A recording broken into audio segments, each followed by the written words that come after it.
और अलग अलग राज्यों की नुमाइंदगी का भी ध्यान रखा गया है और कई नए चेहरों को भी मंत्रिमंडल में जगह दी गई है। सबसे अहम बात यह कि कैबिनेट में जातीय समीकरणों का भी खास ध्यान रखा गया है और पहली बार किसी प्रधानमंत्री की कैबिनेट में ओबीसी समुदाय से आने वाले 27 मंत्रियों को जगह मिली है। देश के इतिहास में यह अब तक का सबसे बड़ा आंकड़ा है। 12 दलित समुदाय से आने वाले नेताओं को मंत्री बनाया गया है, जिनमें 3 को कैबिनेट मंत्री बनाया गया, जबकि अल्पसंख्यक समुदाय के 5 नेताओं को मंत्रिमंडल में जगह दी गई है। इसके अलावा 11 महिलाओं को भी प्रधानमंत्री की कैबिनेट में शामिल किया गया। कैबिनेट विस्तार के दौरान युवाओं को खास तरजीह दी गई। कुल मंत्रियों में 14 ऐसे मंत्री हैं जिनकी उम्र 50 साल से कम है। दूसरी तरफ अनुभव का भी खास ध्यान रखा गया।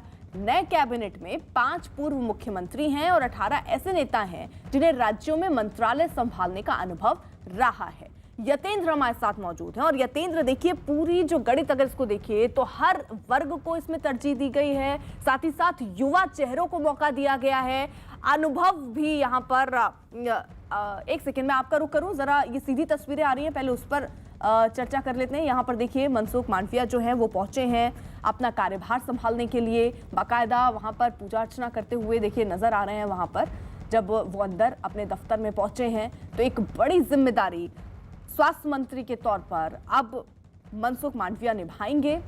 एक नया चेहरा, नए स्वास्थ्य मंत्री, नई जिम्मेदारी और इसी जिम्मेदारी के साथ अब वो कामकाज को संभालते हुए पदभार ग्रहण करते हुए इस वक्त नजर आ रहे हैं। तो जैसे ही देखिए नामों की घोषणा हुई, फिर ये संभावनाएं कयास लगने शुरू हुए कि किसको आखिरकार कौन सा विभाग दिया जाएगा, किसका प्रमोशन होगा और किसको कुर्सी छोड़नी पड़ेगी।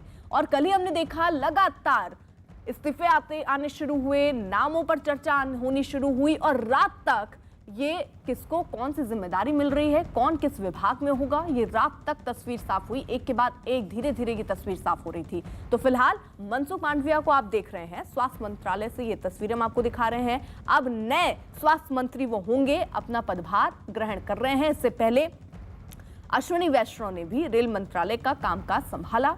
उससे पहले अनुराग सिंह ठाकुर ने भी अपनी जिम्मेदारी वहां पर निभाई और कामकाज संभालते हुए वो भी नजर आए थे। उनके पास सूचना और प्रसारण मंत्रालय है, साथ ही साथ युवा मामले और खेल मंत्रालय भी उनके जिम्मे है। तो ये देखिए फूल देकर उनका स्वागत हो रहा है जब वो आज पहली बार पहुंचे हैं इस दफ्तर में, क्योंकि अब वो नए स्वास्थ्य मंत्री हैं देश के और कई जिम्मेदारियां उनके सामने होंगी और कई चुनौतियां होंगी, क्योंकि कोरोना काल अभी खत्म नहीं हुआ है, तीसरी लहर का खतरा है और उसके लिए किस तरीके से तैयारियां होनी चाहिए। लेकिन याद होगा आपको जो रोल उन्होंने निभाया दूसरी लहर में, बहुत महत्वपूर्ण रोल उन्होंने निभाया। ऑक्सीजन सिलेंडर से लेकर जो तमाम ज़रूरतें थीं उन पे बढ़ चढ़ के उन्होंने हाथ बढ़ाया था और शायद इसी का नतीजा और इसी का इनाम कह सकते हैं कि उनको मिला और ये बड़ा विभाग उनको दिया गया है। मनसुख मांडविया को स्वास्थ्य मंत्री हैं वो देश के।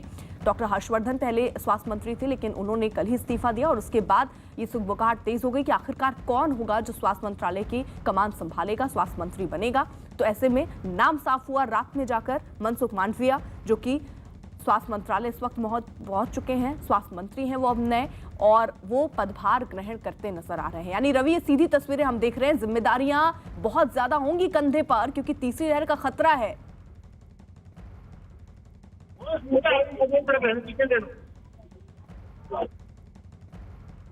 रवि, आवाज पहुंच रही है आप तक?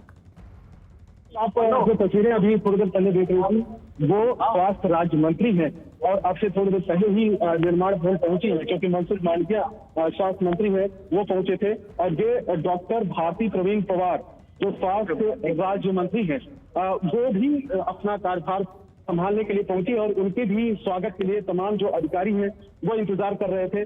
पहुंची हैं और पहले उन्होंने माथा टेका क्योंकि पहली बार वो मंत्रालय में उनको जगह मिली है और अंदर जांच की गई है। हालांकि वहां पर अलाउड नहीं है मीडिया को, लेकिन सबसे बड़ी बात यह है कि इंतजार हो रहा था दोनों मंत्रियों का, चाहे वो स्वास्थ्य मंत्री हो चाहे वो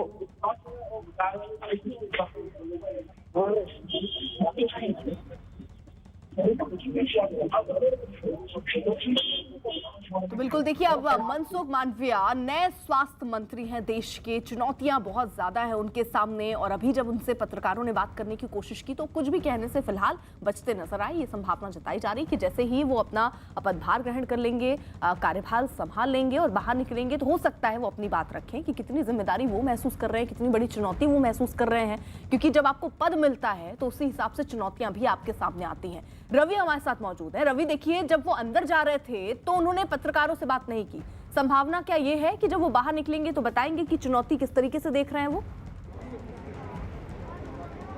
उम्मीद तो यही की जा रही है, क्योंकि मनसुख मांडविया तो पहले से ही मंत्रिमंडल में शामिल थे, लेकिन वो एमओएस का दर्जा उन्हें था। आज कैबिनेट के हैसियत के तौर पर उन्होंने सिग्नेचर किया और कार्यभार भी संभाल लिया। हमें जो जानकारी मिल रही है, निर्माण भवन के अंदर जो स्वास्थ्य मंत्रालय के जो दफ्तर है, अब से थोड़ी देर पहले ही मनसुख मांडविया पहुंचे और कार्यभार उन्होंने संभाला है स्वास्थ्य मंत्री के तौर पर। स्वास्थ्य मंत्री के तौर पर उनके सामने तमाम जो चुनौतियाँ होंगी, पिछले 1-1.5 साल से जो तमाम चुनौतियाँ देश के सामने खड़ी थी, और सेकंड वेव जो कोरोना का था, पीक पे आया, कई केसेस सामने आए, उससे कैसे निपटा जाए, और तीसरी अगर वेव होती है तो उससे कैसे पहले तैयारियां की जाए, निपटा जाए, वो तमाम जो चुनौतियां होंगी। इसके अलावा स्वास्थ्य राज्य मंत्री अब तक अश्विनी चौबे होते थे निर्माण भवन में, जो जूनियर मंत्री के तौर पर थे, एमओएस थे, लेकिन अब उनकी जगह पर डॉक्टर भारती प्रवीण वो यहाँ पर पहुँची हैं। थोड़ी देर पहले ही उनके भी स्वागत किया गया, अधिकारी वहाँ पर उनके स्वागत के लिए थे। ये देखिए,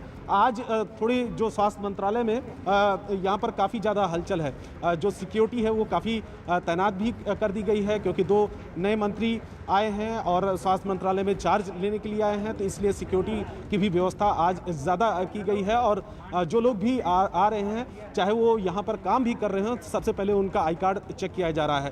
तो मनसुख मांडविया से उम्मीद यही की जा रही है कि किस तरीके से जो चुनौतियां हैं उससे पार पाएं, लेकिन अभी वो बोलने की स्थिति में इसलिए भी नहीं थे। उनका यही कहना था कि नया मंत्रालय है, नई चुनौतियां हैं, तो सबसे पहले समझने की जरूरत होगी, अधिकारियों से समझने की जरूरत होगी, तमाम जो स्टेक होल्डर्स हैं उनसे समझने की जरूरत होगी। बिल्कुल, यानी देखिए क्या क्या करना है। ठीक है, आप रहिए जरा साथ। देखिए, मंत्रिमंडल में अलग अलग जातियों और अलग अलग राज्यों की नुमाइंदगी का भी ख्याल रखा गया और कई नए चेहरों को भी मंत्रिमंडल में जगह दी गई है। सबसे अहम बात यह है कि कैबिनेट में जातीय समीकरणों का भी खास ध्यान रखा गया है। पहली बार किसी प्रधानमंत्री की कैबिनेट में ओबीसी समुदाय से अगर देखें तो 27 मंत्रियों को जगह मिली है। देश के इतिहास में अब तक का ये सबसे बड़ा आंकड़ा है। 12 दलित समुदाय से आने वाले नेताओं को मंत्री बनाया गया, जिनमें 3 को कैबिनेट मंत्री बनाया गया है, जबकि अल्पसंख्यक समुदाय के 5 नेताओं को मंत्रिमंडल में जगह दी गई है। इसके अलावा 11 महिलाओं को भी प्रधानमंत्री की कैबिनेट में शामिल किया गया। यतेंद्र, यानी हर वर्ग का ख्याल रखा गया है और हर जाति का ख्याल रखा गया है। और अगर राज्यों की बात करें तो उत्तर प्रदेश के देखिए सबसे ज्यादा 15 मंत्रियों को जगह मिली है।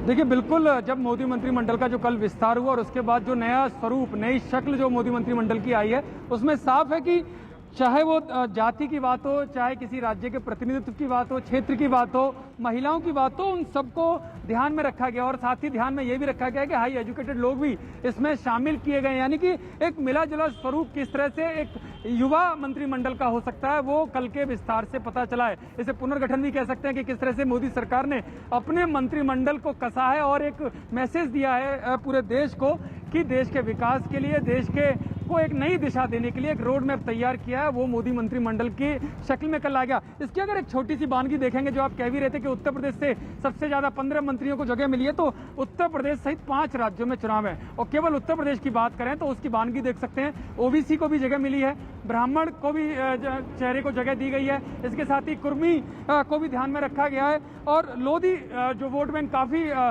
महत्व रखता है, उसको भी वहां पर जगह दी गई है। इसके अलावा दलित चेहरे के तौर पर कौशल किशोर को वहां पर सामने रखा गया। यानी कोई भी ऐसा प्रतिनिधित्व, कोई भी ऐसी जाति नहीं है जिसको इस मंत्रिमंडल से बाहर रखा गया हो। कोशिश यही की गई है कि जिसका थोड़ा सा भी प्रभाव उत्तर प्रदेश में है उसको वहां पर जगह दी गई है। महिलाओं को भी खासतौर पर इस पूरे मंत्रिमंडल में जगह दी गई है और एक मैसेज यही दिया गया है कि सबका साथ सबका विकास का जो नारा, जो मंत्र मोदी सरकार लेकर चल रही है, उस पर वो लगातार काम कर रही है। जहां भी थोड़ी सी ढीला ढाली होती है या हिला हवाली होती है, उसको तुरंत मोदी सरकार सुधारने का काम करती है। और एक मैसेज कल जो 2 से 3 बड़े मंत्रियों को, 4 मंत्रियों को जो हटाया गया कैबिनेट मिनिस्टर को, वो एक मैसेज है मोदी सरकार का जनता के प्रति कि मोदी सरकार बिल्कुल जो मैसेज देना है कि किस तरह से काम करना है, सबका साथ सबका विकास और तेज रफ्तार जो विकास को लेकर है, वो यहाँ पर देने की कोशिश की गई है ऐसे मंत्रियों से इस्तीफा लेकर, जिनका माना जाता था काफी प्रभावशाली हैं, काफी दबदबे वाले हैं, लेकिन उनको भी हटाने में मोदी सरकार नहीं चूकी। यानी मैसेज साफ है कि आने वाले समय में राज्यों में जो विधानसभा चुनाव होने हैं उसमें मोदी सरकार एक नए कलेवर के साथ, नए प्रोजेक्ट्स के साथ, नए रोड मैप के साथ तो जाएगी। और जो काम अटके पड़े हैं, इन मंत्रियों को मैसेज दिया गया है कि उन कामों को तेजी से करें और राज्य सरकार को भी इसी तरह के करने का मैसेज दिया गया है।